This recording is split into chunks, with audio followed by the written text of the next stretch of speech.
আমি মাসুদ পারভেজ। আজ আমি গোবিন্দগঞ্জ উপস্থিত থেকে আপনাদেরকে গাইবান্ধা জেলার অত্যন্ত গুরুত্বপূর্ণ উপজেলা গোবিন্দগঞ্জের ভিডিও নিয়ে উপস্থিত হয়েছি। আপনারা সকলেই উদ্বিগ্ন ছিলেন কবে গোবিন্দগঞ্জের কাজ শুরু হয়। প্রিয় বন্ধুরা, ঢাকা রংপুর মহাসড়কের এলেঙ্গা রংপুর 191 কিলোমিটার মহাসড়কের গোবিন্দগঞ্জ অংশে কাজটি আটকে ছিল। এদিকে বগুড়া থেকে গোবিন্দগঞ্জ ও গোবিন্দগঞ্জ থেকে রংপুর পর্যন্ত শুধুমাত্র পলাশবাড়ি বাদ দিলে পুরো মহাসড়কের কাজ প্রায় শেষ হয়ে এসেছে। দীর্ঘদিন যাবৎ গোবিন্দগঞ্জ উপজেলার ভূমি অধিগ্রহণ সংক্রান্ত জটিলতার কারণে আইন আদালতে গড়িয়ে আমাদের প্রতীক্ষিত এলেঙ্গা রংপুর 4 লেন মহাসড়কের কাজ শুরু হয়েছে। গোবিন্দগঞ্জ উপজেলার সাথে একদিক থেকে ঠাকুরগাঁ, পঞ্চগড়, দিনাজপুর, আবার রংপুর, নীলফামারী, লালমনিরহাট, কুড়িগ্রাম, গাইবান্ধার রাস্তা যুক্ত হওয়ায় এখানে একটি ট্রানজিট শহরে রূপান্তরিত হয়েছে।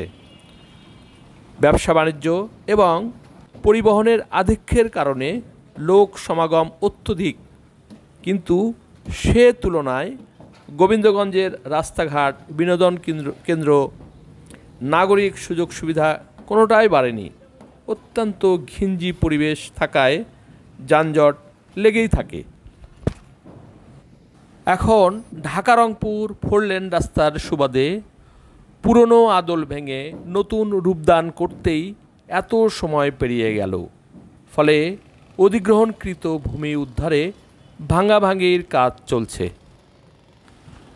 এখন আমার এই ভিডিওতে সেই চিত্রগুলি দেখতে পাচ্ছেন।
প্রিয় বন্ধুরা, গোবিন্দগঞ্জ শহরে এলেঙ্গা রংপুর 4 লেনের কাজ দেখলেন।